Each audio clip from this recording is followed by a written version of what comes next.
It's 1960, and another tiny country in Southeast Asia is about to be used by the CIA to prevent the spread of communism. This time, it's lucky Laos. Now, Laos is tucked away between Thailand and Vietnam.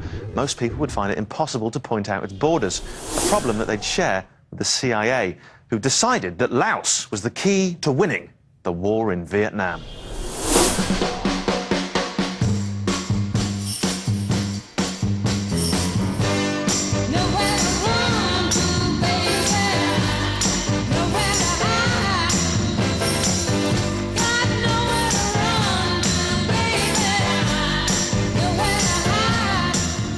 Laos had enormous strategic importance in the fight for Vietnam.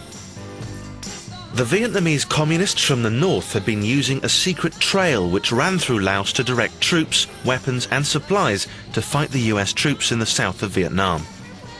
The Americans couldn't invade Laos, so the CIA was called in and ordered to take care of the problem. In the hill villages of North Laos, the CIA spooks made contact with the ancient Hmong tribe. 30,000 of these fierce tribesmen were paid, trained and signed up to fight for the CIA in this secret war in Laos. The tribesmen were happy to fight for the CIA so long as they were allowed to carry on farming and selling their local cash crop, opium. Opium and heroin had always been grown and produced in Laos, but the CIA made it much easier for the tribesmen. Not only did the CIA let them carry on producing heroin, they also made it much easier for them. They set up an airline, Air America, which was used to transport the drugs into neighboring countries, including Vietnam. I was a freelance journalist and I went to Laos to do this story on the source of the heroin and opium that was flooding into South Vietnam. And I was interviewing opium farmers. How much did you produce last year? What did you do with it? And the answers were always the same. We got about 5, maybe 10 kilos. At the end of harvest, we went down to that landing pad. An American helicopter came in, paid us cash for the opium, loaded the opium on the helicopter and flew away. I mean, the trail of drugs follows the trail of clandestine operations. And there's a very good reason for that. If you're carrying out clandestine operations, you need black money, and you need cooperation from criminals. All right. When you put together black money, untraceable money, and criminals, what does it add up to?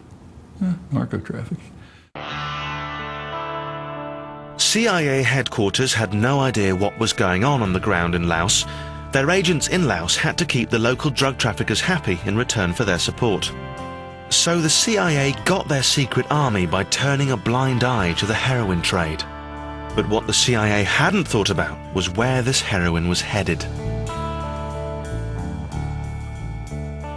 Well, it's what I call mission myopia, turning a blind eye, if you will. It was their troops, their aircraft, and they knew about it at the time. So the CIA was a part of that, and they were moral in that sense. They were loyal to their fighters. But they didn't worry about the fallout, what happened downstream. That was somebody else's business. A huge quantity of the heroin produced by the tribesmen was delivered straight into the hands of the American GIs stationed in Vietnam. In 1969, we adopted a defensive posture. The troops became demoralized. They were basically confined to fire bases in defensive positions, and time was very heavy on their hand. And the way to make 365 days just go blip and disappear was heroin. And the stuff was cheap. It was sold in every bar, every fire base, little tiny screw cap plastic vials, about $2 a piece. And it was 96% pure heroin. You didn't inject this stuff. You scooped it out and you snorted it.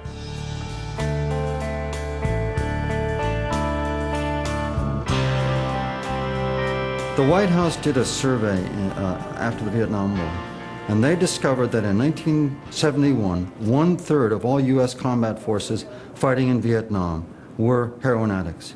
If you do the calculus, okay, there were about 70,000 heroin addicts in the United States. in 1969.